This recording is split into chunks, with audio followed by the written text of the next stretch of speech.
रावी एक young journalist, sensational stories का बड़ा शौकीन था। वो हर खबर के पीछे भागता, अगला बड़ा हेडलाइन ढूंढता रहता।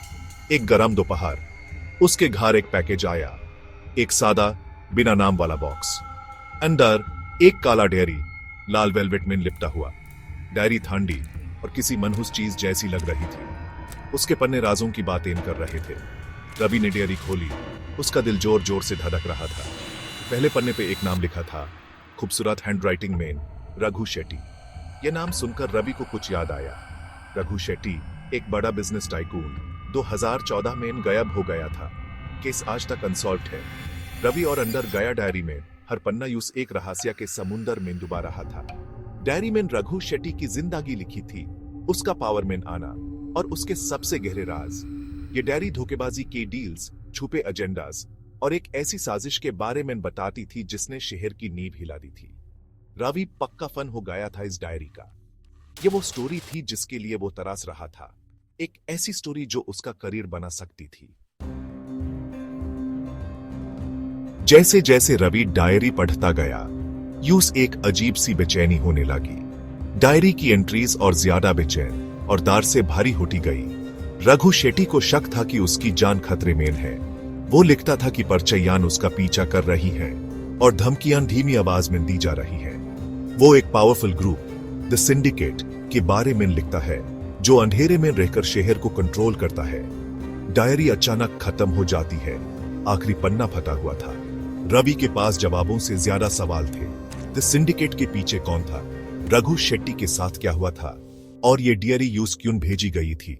उसके अंदर का जर्नलिस्ट तो खुश था, लेकिन एक हिस्सा ऐसा भी था जो सोच रहा था कि काश उसने यह डायरी कभी खुली ही ना होती।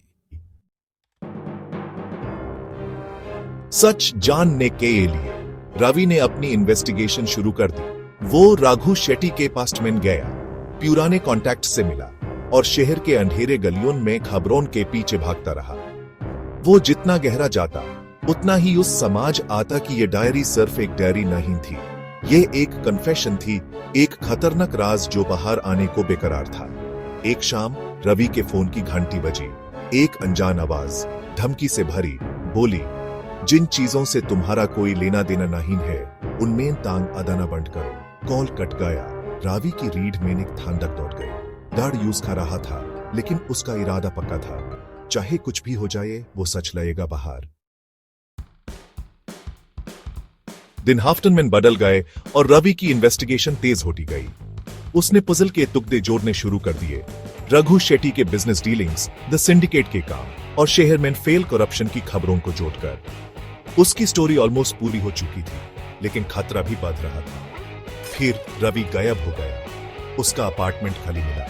उसका कंप्यूटर खुला हुआ था और वो काली डायरी उसकी डेस्क पे पड़ी थी। डायरी की आखिरी एंट्री कमते हाथों से लिखी थी, उन्होंने मुझे ढूंढ लिया। वो जानते हैं कि मैंने तुम्हें सब बता दिया। एक आखिरी लिखी थी जो सीधी और डरावानी थी, तब अगले हो। काली डायरी वही पड़ी रही, एक ऐसी कहानी की खामोश गवाह जो कभी पूरी ना हो सकी। सच की कीमत का एक डरावाना यादगार।